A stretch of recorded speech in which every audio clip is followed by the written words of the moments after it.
Hi welcome back to S K boutique. ಇವತ್ತು ಬಂದ್ಬಿಟ್ಟು ಒಂದು ಯೂನಿಕ್ ಡಿಸೈನ್ ರೆಡಿ ಮಾಡಿಸಿದೀನಿ. ಅದು ಯಾವ ರೀತಿ ಡಿಸೈನ್ ಮಾಡಿಸಿದೀನಿ ಅಂತ ತೋರಿಸ್ತೀನಿ ಬನ್ನಿ. ಬ್ಯಾಕ್ ಪೋರ್ಷನ್ ಬಂದ್ಬಿಟ್ಟು ಕಂಪ್ಲೀಟ್ ಆಗಿ ನೆಟ್ ಕೊಟ್ಟು ಒಂದು ಡಿಫ್ರೆಂಟ್ ಲುಕ್ ಅಲ್ಲಿ ಕ್ರಿಯೇಟ್ ಮಾಡಿಸಿದೀನಿ. ನೋಡ್ಬೋದು ನೀವು ಇಲ್ಲಿ ಕಂಪ್ಲೀಟ್ ಆಗಿ ಜರ್ದೋಸಿ ಮತ್ತೆ ಕಟ್ ಬೀಡ್ಸ್ ಮತ್ತೆ ನೆಟ್ ಅಲ್ಲಿ ಫ್ಲವರ್ ಟೈಪ್ ಕೊಟ್ಟು ಒಂದು ಬ್ರೋಚ್ ರೆಡಿ ಮಾಡಿಸಿದೀನಿ. ಈ ಬ್ರೋಚ್ ಅಲ್ಲೇ ಒಂದೊಂದು ಪೆಟಲ್ಸ್ ರೆಡಿ ಮಾಡಿಸಿ ಕಂಪ್ಲೀಟ್ ಆಗಿ ಜರ್ದೋಸಿಯಲ್ಲಿ ಕೊಟ್ಟಿದ್ದೀನಿ.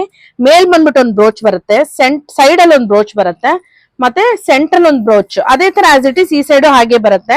ಇಲ್ಲಿ ಕಂಪ್ಲೀಟ್ ಆಗಿ ನೆಟ್ ಪ್ಯಾಟರ್ನ್ ತಗೊಂಡಿದ್ದೀನಿ, ಟ್ರಾನ್ಸ್ಪರೆಂಟ್ ಬಟ್ ಡಬಲ್ ನೆಟ್ ಹಾಕಿದ್ದೀನಿ. ನಿಮಗೆ ಕೆಳಗೆ ಎಲ್ಲೂ ಟಚ್ ಆಗಲ್ಲ. ನೋಡ್ಬೋದು ಇಲ್ಲಿ ಡಬಲ್ ನೆಟ್ ಕೊಟ್ಟಿದ್ದೀನಿ. ಇದಕ್ಕೆ ಹ್ಯಾಂಗಿಂಗ್ಸ್ ಬಂದ್ಬಿಟ್ಟು ಈ ತರ ಡಿಸೈನ್ ಮಾಡಿಸಿದೀನಿ. ಅದಕ್ಕೆ ಮ್ಯಾಚ್ ಆಗೋ ತರನೇ 4 ಸೈಡ್ ಬರುತ್ತೆ. ಇದು ಫ್ರಂಟ್ ಪೋರ್ಷನ್ ಬಂದಾಗ ಪ್ಯಾಡೆಡ್ ತಗೊಂಡಿದ್ದೀನಿ.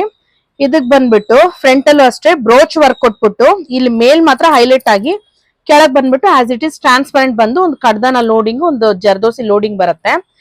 ಸ್ಲೀವ್ಸ್ ಅಲ್ಲಿ ಬಂದಾಗ ಅವ್ರು ಸ್ವಲ್ಪ ಸ್ಲೀವ್ಸ್ ಗ್ರ್ಯಾಂಡ್ ಲುಕ್ ಬೇಕಾಯ್ತು. ಇದು ಬಾರ್ಡರ್ ದೊಡ್ಡದಾಗಿತ್ತು, ನಾನು ಬಾರ್ಡರ್ ಚಿಕ್ಕದ್ ಮಾಡ್ಕೊಂಡು ಸೆಂಟ್ರಲ್ ಒಂದು ಬುಟ್ಟ ತಗೊಂಡು ಫುಲ್ ಬ್ರೋಚ್ ಟೈಪ್ ರೆಡಿ ಮಾಡಿಸಿ ಬಾರ್ಡರ್ ಲೈನ್ ತಗೊಂಡಿದ್ದೀನಿ.